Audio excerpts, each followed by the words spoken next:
कहानी एक महिला शिक्षक की है जो एक पुराने और सुनसान मकान में आकर रहने लगती है। वह वहां बच्चों को मिट्टी के मॉडल बनाना सिखाने के लिए एक आर्ट क्लास खोलती है। जब वह घर के बाहर की झाड़ियां साफ कर रही होती है, तभी उसके पीछे पुरानी दीवार से कुछ मलबा गिरता है। साफ सफाई करते हुए उसे जमीन में एक प्लास्टिक से लिपटा हुआ पैकेट मिलता है। उसने उसे निकाला तो उसमें एक लकड़ी का डिब्बा था और अंदर रखी थी एक अजीब सी चिपचिपी मिट्टी। मिट्टी का रंग थोड़ा अजीब था, इसीलिए उसने उसे वहीं दरवाजे के पास रख दिया। अगले दिन उसकी एक छात्रा श्याओके ने वह मिट्टी उठा ली और उससे मूर्ति बनानी शुरू कर दी। जैसे ही उसने उस मिट्टी में पानी डाला, मिट्टी हल्की सी धड़कने लगी। वह स्पर्श करने पर मानव त्वचा जैसी लग रही थी। जब उसने फिर से पानी छिड़का तो मिट्टी हल्का सा हिलने लगी, लेकिन जैसे ही लड़की ने दोबारा देखा, मिट्टी फिर शांत हो गई। रात को वह मिट्टी रखी प्लास्टिक थैली अपने आप हिलने लगी और धीरे धीरे एक हाथ बाहर निकला। उस हाथ ने पास रखी ब्लेड उठा ली। अगले दिन जब श्याओ के फिर से मिट्टी से काम कर रही थी तो उसका हाथ हल्का सा कट गया। उसके खून की कुछ बूंदें मिट्टी पर गिरीं और तुरंत मिट्टी ने वह खून सोख लिया। खून के बाद मिट्टी और ज्यादा मुलायम और जीवंत लगने लगी। उसी समय एक बुजुर्ग आदमी जो पहले इस घर में रहता था, वहां से गुजरते हुए देखता है कि घर के आसपास की जमीन खुदी हुई है। उसे कुछ सालों पुरानी एक डरावनी घटना याद आ जाती है और वह डर के मारे तुरंत वहां से भाग जाता है। अगले दिन सभी छात्रों को एक मिट्टी का मानव सिर बनाने को कहा जाता है। श्याओके ने जो सिर बनाया था वह इतना यथार्थवादी था कि देखकर शिक्षक के रोंगटे खड़े हो गए। रात में वह सिर रखी प्लास्टिक अचानक फट जाती है और उसके अंदर से एक लंबी जीभ बाहर निकलकर घूमने लगती है। अगले दिन जब क्लास शुरू हुई तो देखा गया कि श्याओके की मूर्ति का मुंह थोड़ा फटा हुआ है।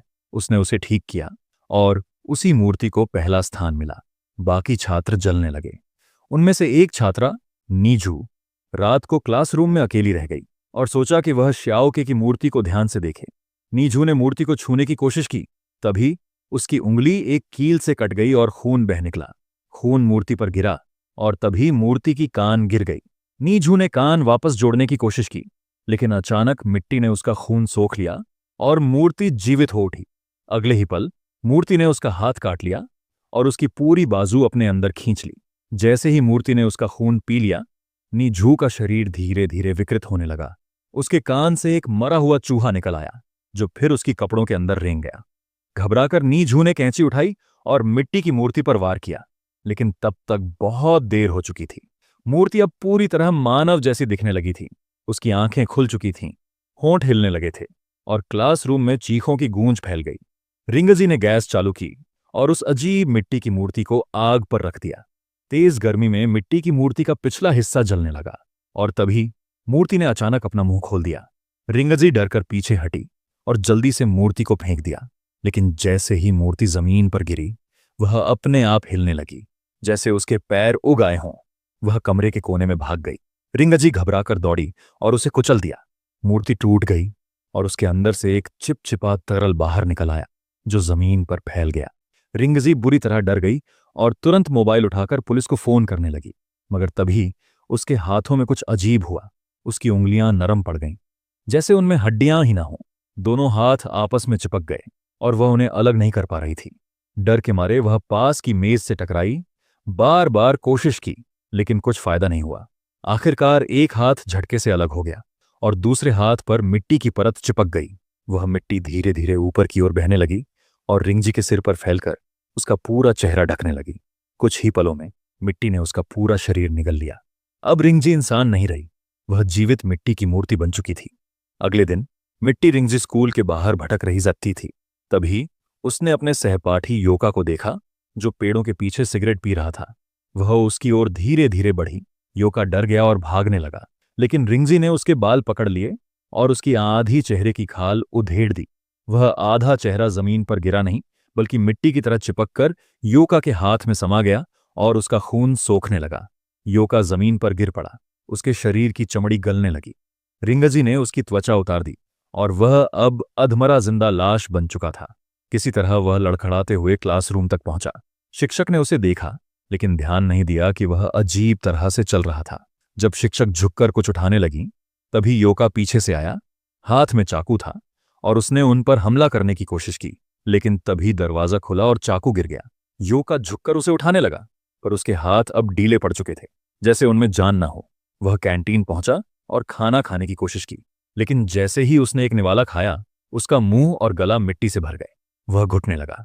फिर वह छात्रावास पहुंचा, जहां उसका साथी वुतियान वुतियान खाना खा रहा था।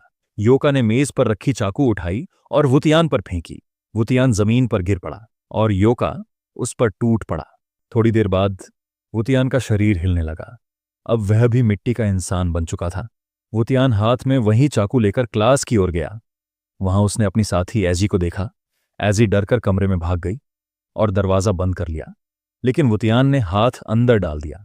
एजी ने जोर से दरवाजा दबाया और उसका हाथ कलाई से टूट गया।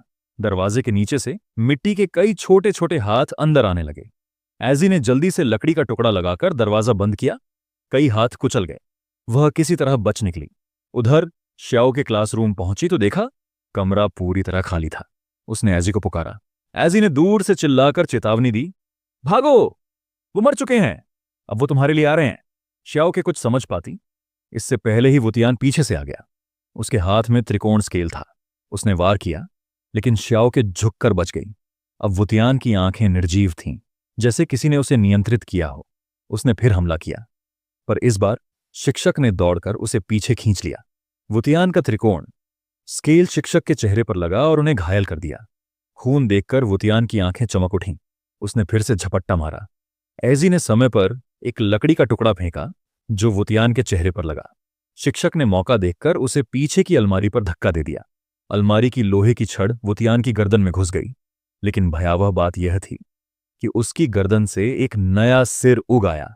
डर के मारे शिक्षक ने एक दरवाजे की पट्टी उठाई और उसे दबा दिया, लेकिन उसके नीचे से सैकड़ों छोटे छोटे हाथ निकलने लगे, जो हर चीज को भेदते चले। एक रात दरवाजे के पीछे से मिट्टी जैसा कुछ बाहर निकलने लगा। फिर धीरे धीरे एक इंसान का सिर उसमें से उभरा। देखने वाला आदमी डर से जड़ हो गया। तभी दासो नाम का व्यक्ति कमरे में घुसा। उसने आग फेंकने वाली मशीन से उस सिर पर जलती हुई आग छोड़ी। सिर पिघलकर मिट्टी बन गया, पर वह मिट्टी कभी नष्ट नहीं हुई, क्योंकि वह इंसान के मांस और खून से बनी थी, जिसमें मृत लोगों की आत्माएं और क्रोध मिला हुआ था। दासो ने उस मिट्टी की कहानी सुनाई। एक गरीब कलाकार मीता अपनी कला के लिए पागल थी। उसने अपनी रचनाओं को जिंदा बनाने के लिए अपना ही खून और मांस मिट्टी में मिला दिया। वह चाहती थी कि उसकी बनाई मूर्ति मीता एक दिन टोक्यो की प्रदर्शनी में दिखाई जाए। दिन रात काम करने से उसके हाथ और चेहरा सड़ गए, लेकिन वह रुकी नहीं। दासो उसकी मूर्तियां बेचकर पैसा कमाता था, पर झूठ बोलता था कि किसी को उसका काम पसंद नहीं, और उसे सिर्फ 50 रुपये देता था। यह सुनकर मीता क्रोधित हो गई। दोनों में झगड़ा हुआ और दासो ने गलती से उसे मार डाला। अपने अपराध को छिपाने के लिए उसने मीता और उसकी मूर्ति दोनों को जला दिया और राख को एक डिब्बे में भरकर दफना दिया। परंतु उसने गलती से उन राख पर शराब चढ़ा दी और तभी राख हिलने लगी। मिट्टी का रूप लेकर मिट्टी मीता बन गई।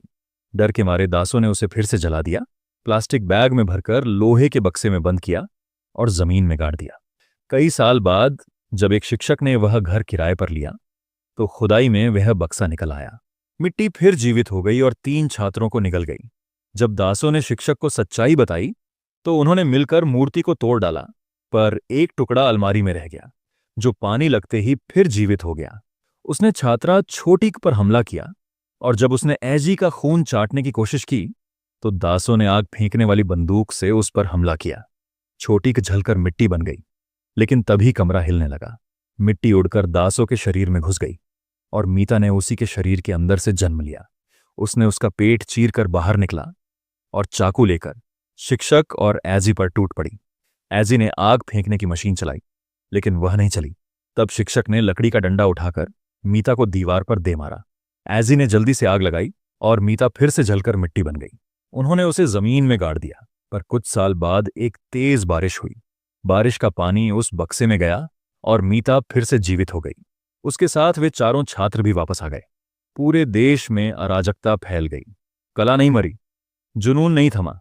भले ही शरीर मिट्टी में बदल जाए, कला की आग हमेशा जलती रहती है। एक विकृत मगर भावनाओं से भरी कला की कहानी, जो डर और दुख दोनों से भरी है।